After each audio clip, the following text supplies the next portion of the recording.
नमस्कार फ्रेंड्स, मैं पूनम गुप्ता स्वागत करती हूँ आपका अपने यूट्यूब चैनल पूनम के गीत संगीत में। ये कहरवा पर का गीत है, कैसा लगेगा कमेंट में ज़रूर बताइएगा।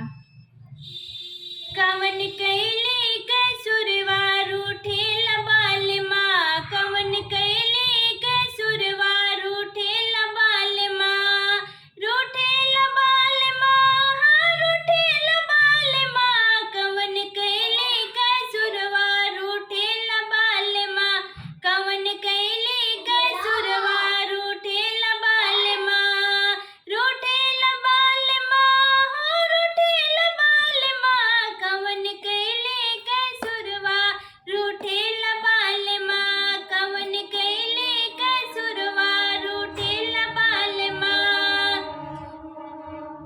गैली सासू जगावे न उठेल बालमा, गैली सासू जगावे ना उठेल बालमा, ना उठेल बालमा, ना उठेल बालमा, ना उठेल बालमा, ना उठेल बालमा, हाथ लई गए की तबिया पढ़ेल बालमा, हाथ लई गए की तबिया पढ़ेल बालमा, कवन कैले कसुरवा रूठेल बालमा, कवन कैले कसुरवा रूठेल बालमा।